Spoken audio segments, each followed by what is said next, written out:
Jack is a young painter. Once, after completing a masterpiece, he took it to an exhibition hall to display. In order to receive more feedback, he intentionally placed a pen next to his artwork. This way, every viewer who thought there were flaws in the painting could directly circle or mark them with the pen. That evening, Jack eagerly went to retrieve his painting, only to find the entire canvas covered with marks. Not a single stroke was left unscathed. He felt disheartened and deeply disappointed by this attempt. He shared his experience with a friend, who suggested trying a different approach. So, he copied the same painting and exhibited it again. However, this time, he asked each viewer to mark the parts they admired the most. When he returned to collect the painting, he found it also covered in marks. Everything that had previously been criticized was now adorned with praise.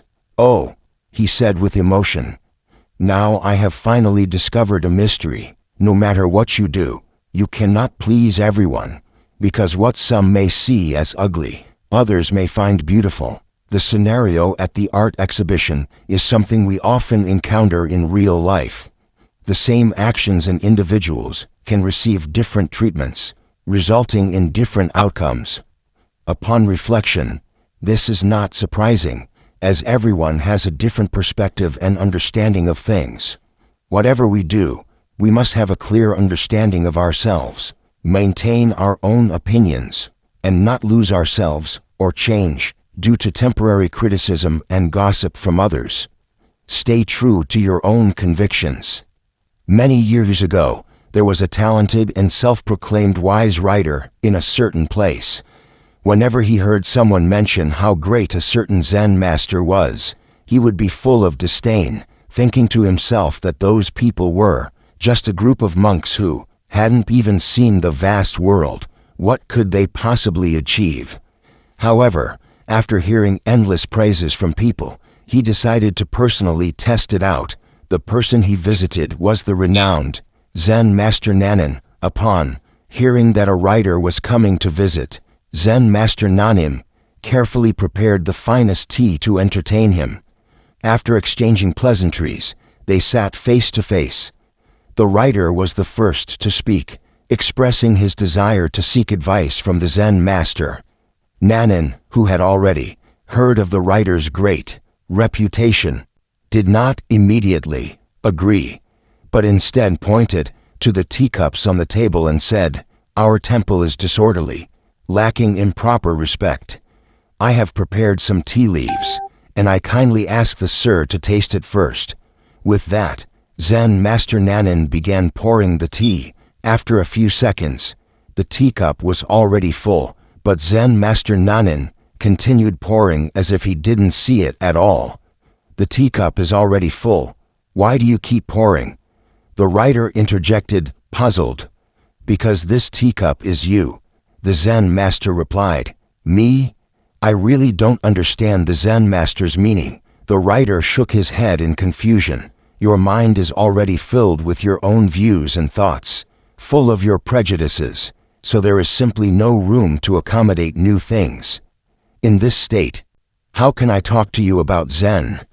Perhaps it's better to first pour out those prejudices and miscellaneous thoughts before continuing." Zen Master Nanin remarked. The writer suddenly realized, his face filled with embarrassment. Once a person has prejudices, it's like setting up a barrier that rejects the outside world. Not only does it hinder progress, but it also leads to biased views. Therefore, in order to accept new things and look at certain things objectively, we must first eliminate our prejudices. One day, while the wife was hiding in the garden, she saw 3 old men standing at the door and invited them in.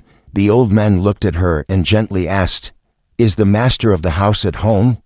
The wife replied, "My husband is not here." They smiled and did not enter, turning to leave. When the husband returned home, the wife told him about this. The husband, curious, decided to invite the old man again. The wife went out and softly said, "My husband is back. Please come in." The 3 old men slowly stood up and the atmosphere became serious. One of the old men pointed to another and said, "He is wealth. If he enters your home, you will never lack material things." Then he pointed to the second old man. "This one is success. He will bring you a lifetime of achievements and glory."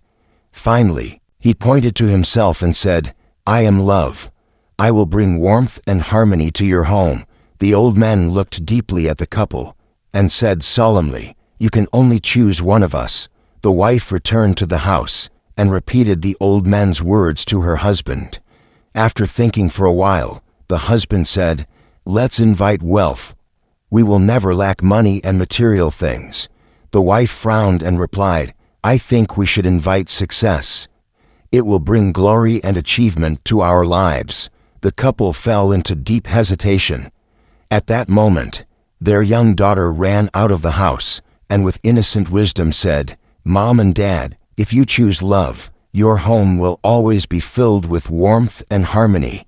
That is the truest happiness." Her words left the couple stunned, and they suddenly felt enlightened. So, the couple decided to invite love.